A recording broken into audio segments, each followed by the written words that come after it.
علشان كده تفضلت معالي الوزيره الدكتوره جاكلين عازر محافظ البحيره برفع مذكره عاجله لمعالي وزير الاسكان ووزير التعاون الدولي، وطالبت بادراج المشروع ضمن خطه عاجله رغم انها مدرجه مبادره حياه كريمه في المرحله المقبله. يعني يا فندم حضرتك شايف ان هي مقدمه المذكره دي من قريب ولا من فتره؟ لا، مقدمه لما حست وتحسست ان في مشكله، لان هي اصلا مدرجه ضمن حياه كريمه في المرحله الجايه. المرحله القادمه. عشان نعجل بالمشكله رفعت مذكره عاجله لوزير الاسكان يحطها من ضمن الخطط العاجله. وبرغم كده احنا كمسؤولين حاولنا ان احنا نخفف بقدر المستطاع عن اهالي القريه. ازاي بقى؟ ازاي؟ اتفضل. خصصنا 9 قطع اراضي لاقامه محطات رفع صرف صحي. حلو. هيبقى عندي محطه معالجه. دي طبعا تكلفتها كبيره جدا، بتتجاوز ال 2 مليار جنيه. واحنا عندنا وانا عندي امل كبير جدا ان المبادره الرئاسيه تتبنى ده في القريب العاجل. ان شاء الله. ثاني حاجه خفضنا سعر نقله الكسح من 180 جنيه ل 100 جنيه بالتنسيق مع جمعيات تنميه القريه. حاجات رمزيه بتساعدوا بيها الاهالي في القريه. ايوه يا فندم. ثالث حاجه عملناها دعمنا القريه بعدد من عربيات الكسح والنظافه من رئاسه المجلس والقرى المجاوره. ده مش كده وبس. وبناء على توجيهات معالي الدكتوره جاكلين عازر بضروره النهوض بالقرى والاهتمام بها اطلقنا حمله اليوم الواحد. حلو. ودي بتتعمل كل 9 ايام وبتتنقل بين القرى ال9 علشان يستفيد منها الكل. بيشارك في الحمله دي يا استاذ اميره. بيشارك فيها التموين، الصحه، الكهرباء، النظافه، بنرفع اشغالات، بنمهد طرق.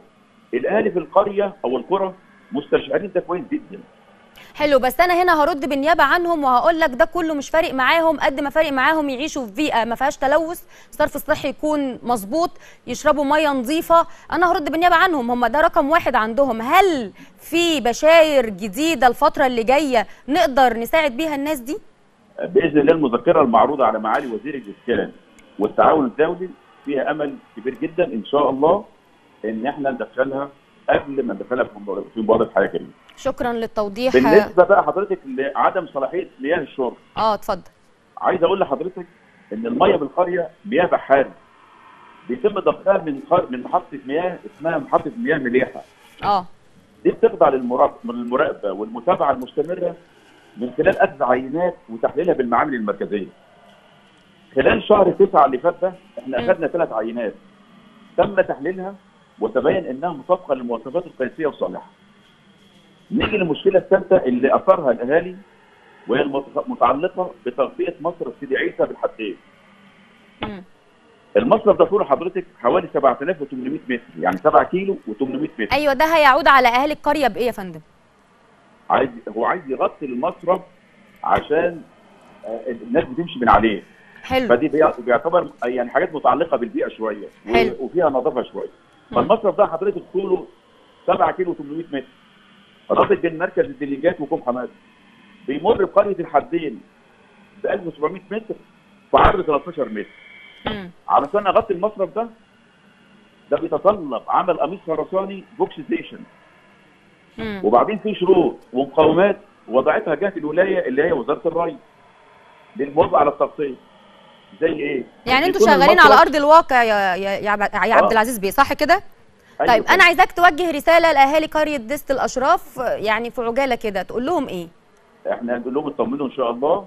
معالي الوزيره رفع مذكره لمعالي وزير الاسكان ووزير التعاون الدولي، وباذن الله الرد جاي واحتمال كبير ان شاء الله تدرج في الخطط العاجله. شكرا للتوضيح يا فندم. الوضع للأسف صادم ومحزن، لأن كل نائب بيجي بيدور على مصالحه الشخصية ويسيب الأهالي يعانوا من نفس الأزمة سنين طويلة من غير ما حد يقدم لهم أي حل. لكن أنا من خلال برنامجي هنا أستغل الفرصة وبناشد السيدة الدكتورة جاكلين عازر محافظ البحيرة، أرجوكي لو سمحتي بصي لأهالي قرية دست الأشراف بعين العطف، بعين الرحمة وبعين المسؤولية. الوضع مأساوي وما يستحملش تأجيل ولا وعود جديدة. الناس هناك مواطنين مصريين زينا زيهم وما يستحقوش غير حياة كريمة وأدمية زي ما سيادة الرئيس دايما بيوجه. وشفنا مئات القرى الدولة نقلتها نقلة تانية خالص من خلال مبادرة حياة كريمة. اللي غيرت حياة مئات القرى المصرية للأفضل. أتمنى يكون في استجابة سريعة، لأن اللي بيحصل هناك لا يليق أبدا بكرامة أي مواطن مصري. طيب خلونا كمان ننتقل لخبر مفرح